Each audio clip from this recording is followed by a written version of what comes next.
Olá pessoal, como desativar três funções nos celulares. Eu sou Sivaldo Martins, desde já peço que vocês deixem aquele like maroto, clique no sininho de notificações para vocês estarem recebendo vídeo do canal na plataforma. Então pessoal, vou mostrar para vocês quais são as funções. Vocês vão abrir aí o celular de vocês, tá? Aqui no caso eu estou usando um Android, tá? Vocês vão vir aí em configurações, vocês vão abrir aqui configurações do celular, vai clicar aqui na ferramenta. Aqui em ferramenta, vocês vão vir aqui, ó, até sobre o telefone. Vocês dão um clique sobre o telefone.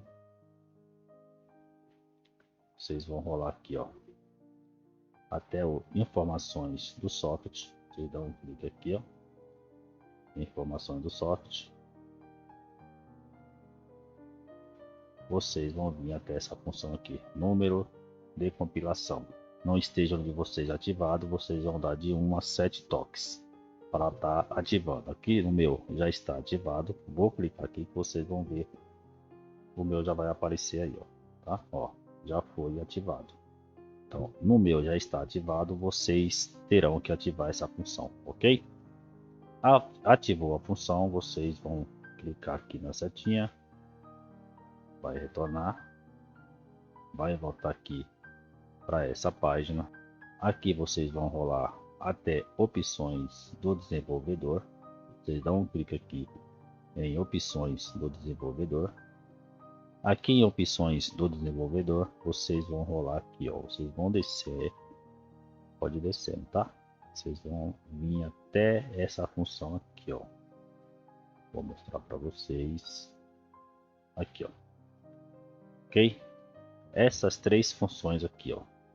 Então vocês vão descer até essas três opções aqui, ó. Escala de animação da janela, escala de animação de transição. Aqui nessa função escala de duração do animator, vocês vão dar um clique aqui, ok? Então um clique aqui nessa escala. Estou usando um Android, ok? Mas em outros aparelhos de outras marcas, aqui talvez tenha a opção de vocês estarem desativando um por um. Aqui, ó, animação desativada. Geralmente o celular trava, fica travando, ok? Vocês vão vir aqui no Android, vocês vão deixar essa opção ativada, tá? Animação desativada. Então, para quem tem outros aparelhos, vai aparecer aqui outras funções, vocês desativam. Aqui no Android, animação desativada. Então, aqui está desativada, tá bom?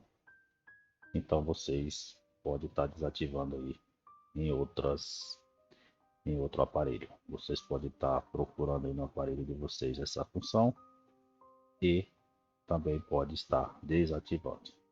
Vou voltar aqui para a tela do meu celular, mostrar para vocês, ó.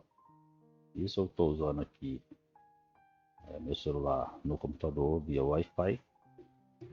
Ok pessoal, o vídeo de hoje é só isso, espero que vocês consigam fazer o de vocês aí. Agradeço a todos vocês, fiquem todos vocês com Deus, até o próximo vídeo e fui.